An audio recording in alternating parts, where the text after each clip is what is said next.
Estás escuchando El Observador Internacional.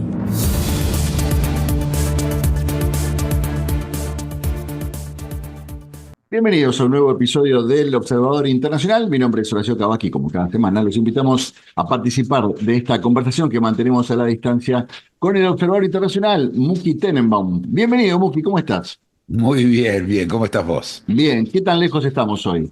Todavía en Orlando. Me voy después a Buenos Aires, pero estoy acá en Orlando. Muy, muy lindo clima. Muy, muy lindo, la verdad. Perfecto. ¿Qué pasa en Estados Unidos en este momento? ¿De qué se habla? Uy, se habla de la historia del asesinato, del asesino portugués que mató a un físico nuclear en Boston, en Ujú. MIT, en el famoso, la universidad tecnológica más importante del mundo, un tipo que estaba arriba de adelante en el tema de la fisión nuclear y que se metió en la Universidad de Brown y mató a dos estudiantes y después se suicidó. Uf, Así que está todo el mundo hablando de eso. Yo- y el hecho de que ayer, básicamente, no del todo, pero yo te diría tres cuartos, Trump legalizó la marihuana en Estados Unidos. es noticia en Estados Unidos, lo que para nosotros es una notición, que es todo el tema del bloqueo, del intento, de la amenaza de Trump de invadir, entrar en guerra, atacar Venezuela. Yo te diría, hay chispazos de la Ajá. noticia. No, no, Bien. no, depende si vas a Fox, ¿sí? Que es, por supuesto que lo siga él, pero no, no, chispazos para criticarlo Claro. a Trump. Pero Mira. como noticia, cuando yo hablé con americanos, primero que la gran mayoría no sabe lo que es Venezuela, no dónde queda, lo que es. Y después algunos no saben dónde queda y casi nadie le importa el tema. La verdad Ujú. es que no, no. Los americanos viven muy hacia adentro. ¿Sabés que solamente el 13% de los americanos salieron de su país alguna vez? Mira. Sí, o creo que ahora es 17, pero sigue siendo muy, muy bajo, sí. Claro, claro. ¿Y qué visión hay con respecto a América Latina? ¿Es noticia América Latina? ¿Les importa algo de lo que está pasando? Al gobierno americano, ahora especialmente con Marco Rubio, sí. A Ajá. la gente, no. Mira. La gente, te repito, la gente, todo lo que pasa fuera de Estados Unidos le importa poco. O casi nada, incluyendo Gaza, todo lo, ¿te acordás? Todo el lío ese. Sí. Son seis tipos. Sí, por supuesto, estudiantes aquí y allá, pero la gente, el americano de a pie, como uno diría, que en general nunca están de a pie porque ellos están siempre con auto, ¿no? Sí. El americano de a pie no le interesa nada, nada de lo Mira. que pasa fuera de Estados Unidos. Canadá un Bien. poquito, México, aquí y allá, pero no, no, no les Está muy interesa. bien. Y para ellos son esa gente que habla ese idioma, Sí, me idioma acuerdo de raro. castellano, ¿no? Sí, esa cosa que los escuchás imitando el ruido que hace el castellano, carara, carara, carara, así te dicen, Claro.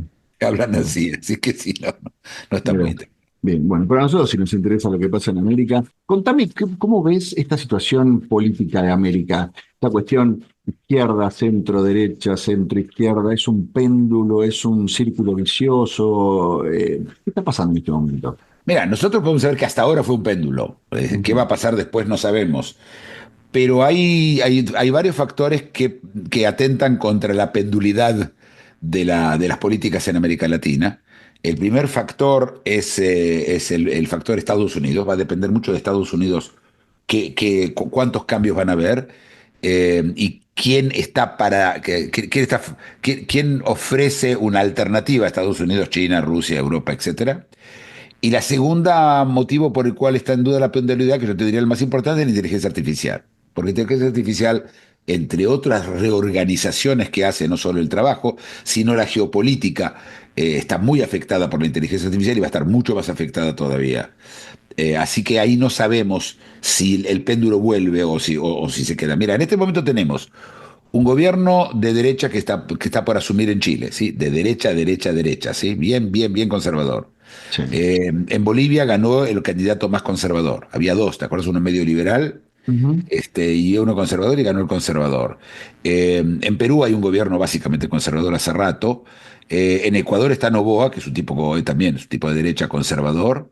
Eh, y después tenés en Paraguay, tenés, yo te diría, el gobierno más conservador de todos, en muchos sentidos, un gobierno que le está yendo muy bien al país, muy, muy, muy bien. Y tenés Argentina, con Milei, que lo podés llamar como vos quieras, si es de derecha, si es de centro, Ujú. si no entra en ningún lugar. Hay varias formas de verlo, ¿sí? Depende de algunas políticas.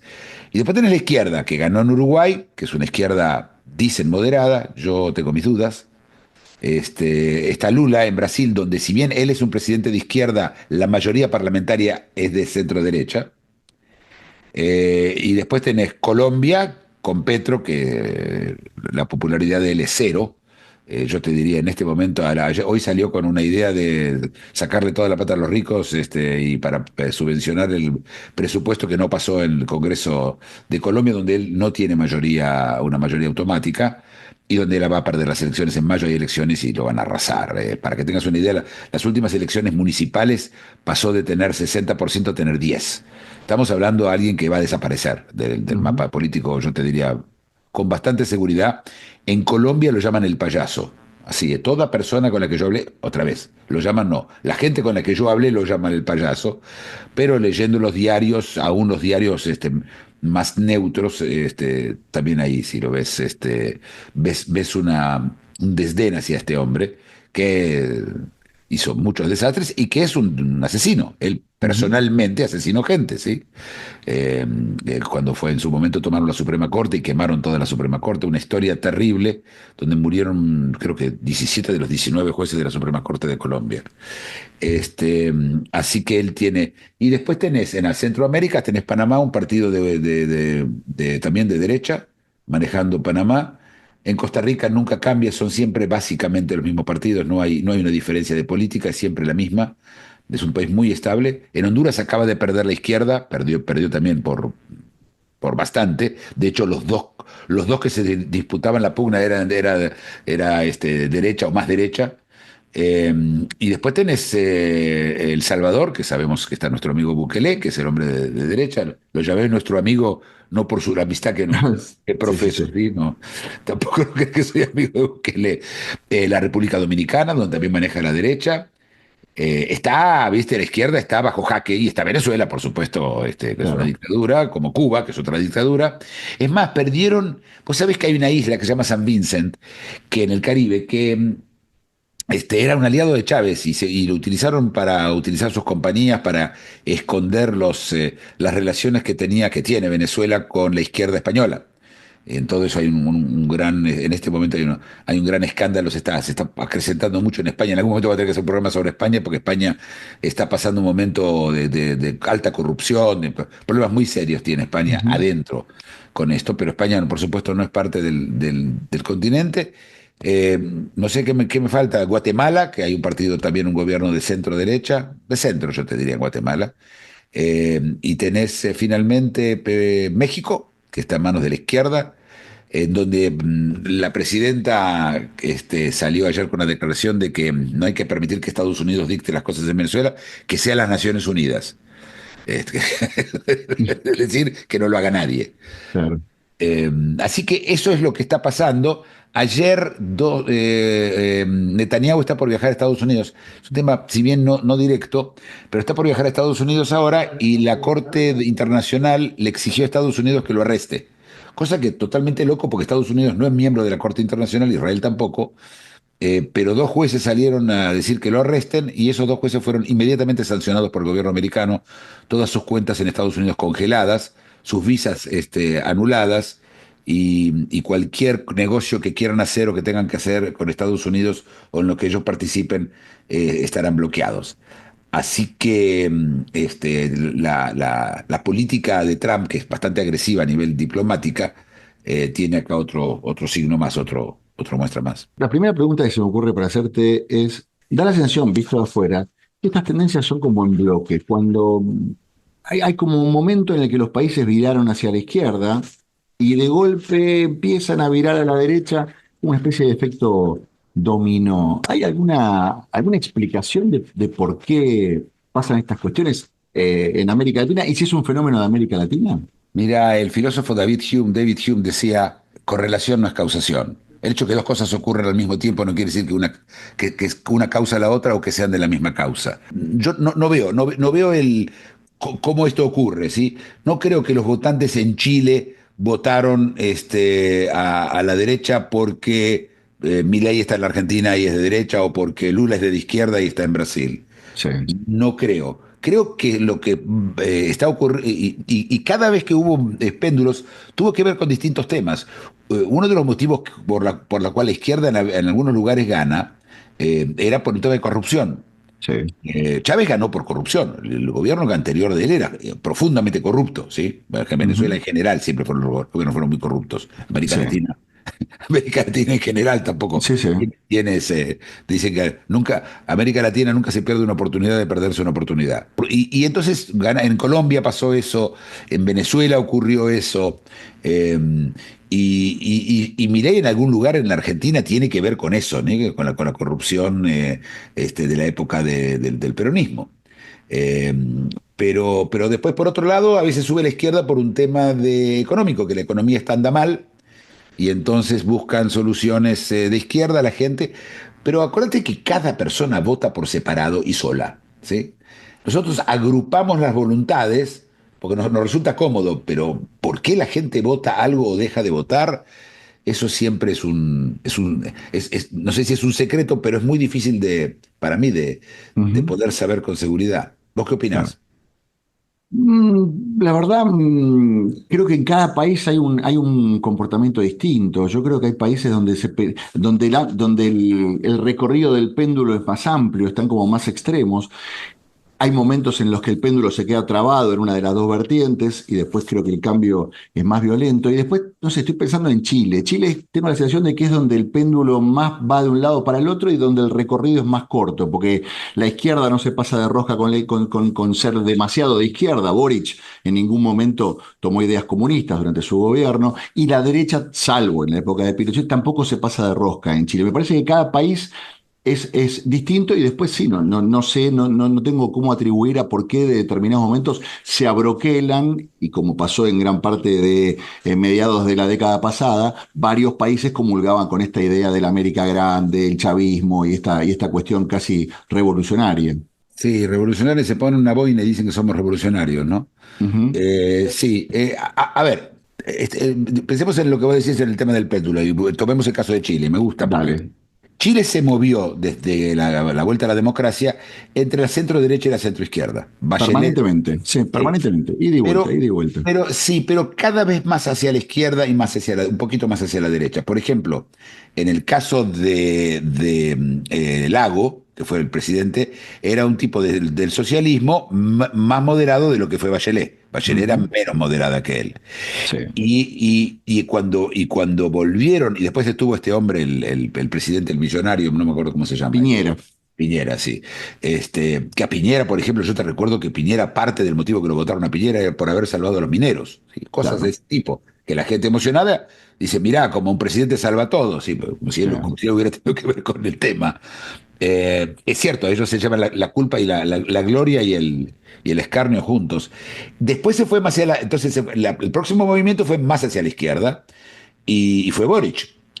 Y Boric, que todo eso se pronuncia Boric, no Boric, porque Ujú. es un apellido croata. La C es CH. Sí. Y Boric, sí, Boric no se fue muy a la izquierda, pero en algunas cosas sí trató. De hecho, cada vez que trató de hacer una reforma mucho más profunda, Ujú. perdió. Perdió Claro. los dos referendos, los perdió. Eh, pero estuvo muy bien con el tema él nunca a Maduro nunca le dio ni la hora, ni el minuto, ni nada. Así fue activamente anti-Maduro él, en eso hay que decir la verdad, pero se unió a todo el coro de la izquierda que condenaba a Israel, que llamaba genocidio, etcétera. ¿Sí? Él estuvo en ese coro y de hecho trajo de vuelta al embajador, sacó al embajador de Israel, cosa que por ejemplo Petro cortó directamente relaciones diplomáticas y mantuvo una relación con Estados Unidos pasable, Boric. Te diría pasable plus incluso. Ahora la gente, Boric fue un desastre económicamente y lo más importante fue, por supuesto, el tema del crimen. Mirá qué interesante, ¿no? Chile, un país que nosotros siempre, vos ibas a Santiago y vos sabías que era la ciudad más segura que había en América Latina. Montevideo y Ujú. Santiago. Hoy las dos son exactamente lo contrario, especialmente Montevideo. Sí. Y vino un tipo de ultraderecha. Cast es un tipo que tiene 9 hijos, está contra el aborto, contra el matrimonio igualitario, ¿sí? Y habla bien de Pinochet. Esto es bravo. Y Ujú. lo votó casi el 60% de la población. Vamos a ver qué va a pasar, pero el consenso con Chile, la escuchamos a la que perdió, que estuvo muy bien y llamó y avisó y Boric, todo el mundo se portó muy democráticamente en Chile, muy. Eso tenés en Chile. En Bolivia tuvimos un extremo durante 20 años, ¿sí? Un gobierno, yo te diría, dictatorial al final ya. El gobierno de Evo Morales y de Arce fueron dictaduras. Yo entiendo que había elecciones y de hecho pudo ganar este candidato, pero tenía varios de los trazos de las dictaduras, Bolivia. Tenés otro caso como Paraguay, donde hubo un tipo, ¿te acordás? Laino, el, el tipo que de la izquierda en Paraguay, que duró 15 minutos, Ujú. asumió su vice cuando tuvo que dimitir, y de ahí en más nunca más hay izquierda. En Paraguay no existe la izquierda, básicamente, no tiene ninguna chance por ahora de volver al gobierno. Y Paraguay ayer, o hace una semana, 4 días, anunció que acepta bases aéreas americanas en Paraguay. Van a ser bases militares en Paraguay, ¿sabías, no? Ujú. Sí, sí, está bien, está bien, está bien. Sí, sí, Sí, y que Ecuador no lo pudo hacer. Cuando Noboa quiso hacer, hizo un referéndum y lo perdió. claro. La primera vez, vamos a ver ahora qué va a pasar. Pero sí, quizás hay una sensación de péndulo, pero la idea de que los latinoamericanos le prestan atención a los otros países latinoamericanos es muy limitada. Creo que nos pasa a los expertos en geopolítica Ujú. y a los periodistas, y después cuando empezás a bajar el tema ya no, ya pierde importancia, me parece. Claro, claro, claro. No estaba pensando, recién describiste muy bien lo de Chile. Me llama la atención lo de Bolivia, que en algunos aspectos tiene algún punto en común con Perú, que es que la gran mayoría de los presidentes terminan presos, ¿no? Y no importa la ideología, terminan todos presos. Sí, sí. En Perú, lo de Perú son niveles de corrupción muy altos. Lo que pasa es que los agarran y no tienen mayoría parlamentaria que los defienda. Ujú. Sí, sí, terminan presos, a veces por tener un reloj, un Rolex, ¿sí? Cosas, como esta mujer, ¿te acordás? Los relojes Sí, claro. tenía ella. Pero va tres cosas interesantes sobre esto. Primero, Perú la economía le va bárbaro. Si querés dividir, hagamos una división económica, a quién le va bien y a quién le va mal dentro de América Latina, te Dale. va a servir también para entender dónde estamos parados. Entonces vos tenés países que le va muy bien, Paraguay y Perú, pero muy, muy bien, los dos. Y entonces Perú cambia los presidentes, pero las políticas económicas y el Banco Central, por encima de todo, se mantiene independiente. La moneda fuertísima, las exportaciones todo el tiempo en alza. Es un país que le va muy bien. Increíble, ¿no? Perú y Paraguay. Después tenés países que están con problemas económicos cada vez más importantes. Uruguay es uno de ellos. Y este gobierno yo creo que puede llegar a ser, puede poner la situación económica de Uruguay en jaque, ¿eh? Que era siempre el país más estable, ¿no es cierto?, de América Latina. El lugar más Ujú. estable era Uruguay, todo se llama la Suiza de Sudamérica, etcétera. Sí, claro. Eh, y lo que pasa es que en Uruguay cada vez hay menos gente que trabaja. Los uruguayos, hay mucha gente, básicamente que vive de la ayuda social, y ahora mucho más. Y tenés un problema gravísimo de crimen. Es decir, la pregunta es si esto uno va con el otro, y es una buena pregunta también. Después tenés la economía de Brasil, ¿sí? A Brasil le va bastante bien, bastante bien.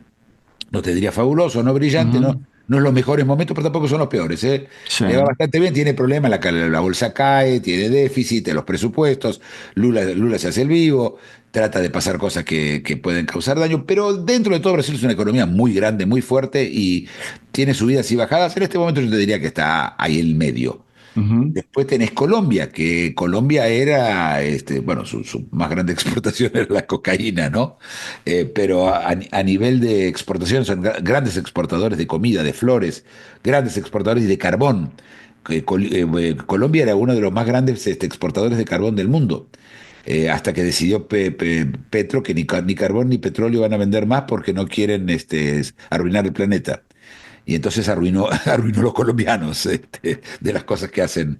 Después tenés países como Panamá o como Ecuador, que tienen el dólar como moneda y tienen una estabilidad económica importante. Ecuador además es un gran productor de petróleo. Panamá es un país que siempre está bien, siempre, siempre, siempre. Nunca tuvo un problema económico Panamá. La gente vive un poco, no sé, no es un nivel de vida muy alto, pero tampoco lo contrario. Costa Rica es un país siempre, otra vez, muy estable, que vende turismo y café en grandes cantidades y con eso más o menos se mantiene y después podemos, no sé, podemos ir mirando otros países y en América Latina creo que no me queda, bueno, Venezuela, que sabemos el desastre que es, y no nombré al elefante de la pieza, sí, Argentina.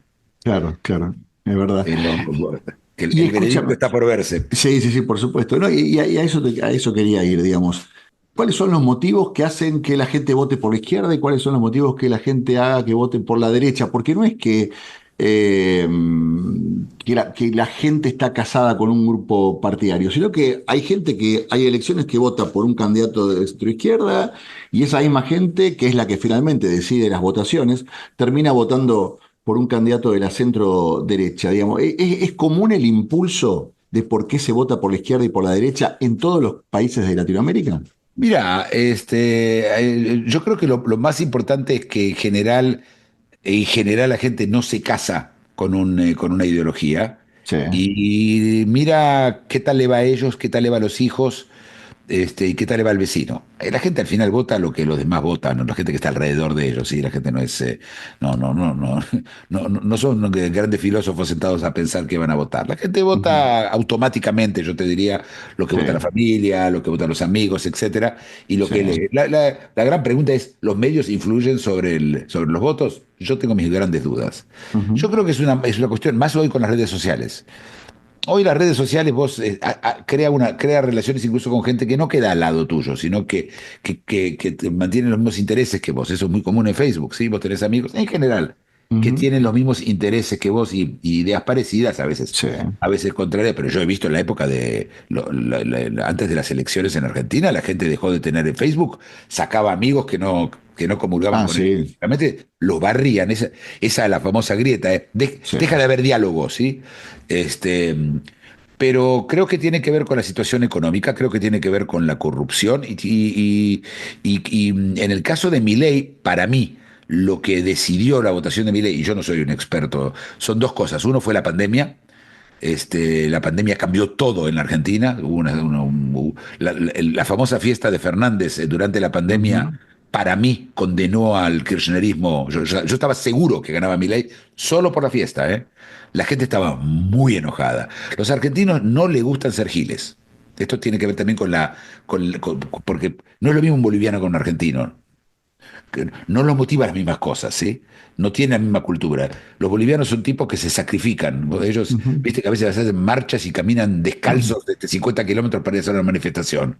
Sí. Es otro estilo. El argentino es mucho más cómodo, pero no, al argentino lo que más, yo te diría, lo llevó al voto era no ser gil. Y la idea era que todos se afanaban toda la guita, y no solamente se afanaban la guita, que cuando hubo pandemia y Fernández pidió a todo el mundo que se quede, que me pareció genial, ¿eh? Yo sigo pensando que lo que hizo fue un acto de estadista, se le escapó. Y después, pero la sensación después era que no querés más esa gente. Y no era un tema de que se quedaron con la plata, porque es plata que no es tuya. Es cierto que es tuya, pero no es tuya, ¿sí? La plata que vos pagaste de impuestos se fue, ya no es más tuya, es tuya nocionalmente. Creo Sí. que ahí es menos el bolsillo en ese sentido, ¿no? La sensación del bolsillo, que no ser Gil. Y creo que eso decidió las elecciones, y yo no sé si no las de medio término también. Todavía quedaba el eco de eso, ¿sí? Pero la verdad, te vuelvo a repetir lo que digo, yo no sé por qué cada persona va a votar, no estoy en la cabeza de él. Ujú. Esto lo podemos inferir como fenómeno cultural. En Bolivia es distinto. En Bolivia la gente es muy leal, es una sociedad muy estoica. Aparte, viven en condiciones estoicas, y toda la gente que vive ahí a 3.000, 4.000 metros de altura por sobre el nivel del mar, la vida es durísima. Literalmente no hay oxígeno, ¿sí? Ujú. Y eso crea una cultura determinada y una forma de actuar. Y yo creo que esto, lo que pasó al final fue la corrupción. ¿Sí? Yo creo que los terminó enojando a los bolivianos, y que la economía quedó en desastre, si no se conseguían dólares, no había dólares, no había Ujú. dinero, ¿sí? Algo Sí, sí, parecido. sí, claro, claro, claro.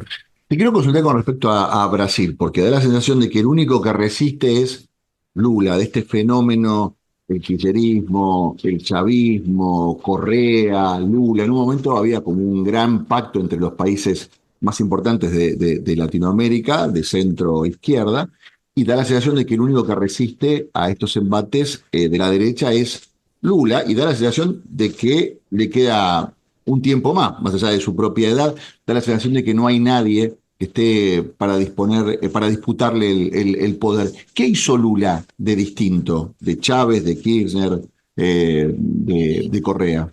Hizo varias cosas. Primero, se mostró moderado. No dije qué es, se mostró moderado y supo manejar esa cosa que, ¿te acuerdas que se encontró con Trump? Ahora se encontró con Sí. Trump en la última. Y eso primero, ¿sí? Entonces, mira, yo me encuentro con Trump, hablo con él, negocio con él. Los brasileños son muy nacionalistas, tienen leyes muy duras, por ejemplo, con reciprocidad, y entonces Lula se paró, demostró lo importante que es Brasil. Supongo que eso es por un lado, y los brasileros son bastante, yo te diría, son muy flexibles en cuanto a la corrupción, ¿no? La corrupción de Lula, a ver, todos sabemos que Lula salió por un tecnicismo de la cárcel, ¿sí? Es un hombre que Ujú, tendría que estar en la cárcel. Teóricamente, después la gente, por lo menos la primera vez para sacarse de encima a Bolsonaro, lo votaron a él. Después la segunda, acordate que él tiene como vicepresidente un tipo de centro derecha ujú. y él, ¿entendés? No tiene mayoría. Eso también yo creo que le da no soy yo, ¿sí? Son los demás, es compartido. Nadie puede decir, no hay una oposición clara. No hay, fue la de Bolsonaro, ¿sí? No, no hay una oposición clara a Lula. No hay como en Colombia, ¿sí? Entonces él, en algún lugar, se muestra a sí mismo como ese líder que busca el diálogo, tiene una forma no agresiva de hablar. No sé si lo escuchaste alguna vez. Ujú. Sí, No solo el tono de voz, ¿sí? La forma de hablar de él no es combativa, ¿sí? No es Cristina.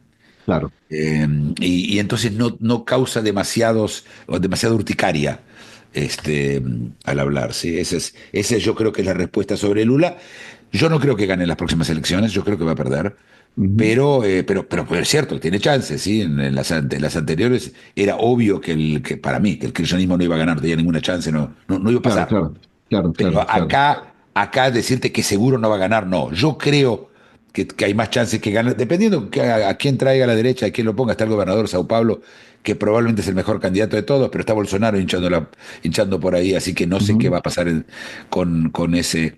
Y aparte hay un tema religioso que también divide a Brasil y que lo ayuda a Lula, porque Lula divide y gobierna, ¿no? En algún lugar. ujú, Entonces, viste, están los evangelistas y está la locura, y hay todo un movimiento, por supuesto, mucho más liberal dentro de Brasil, con un problema gravísimo que es el crimen. ¿Sí?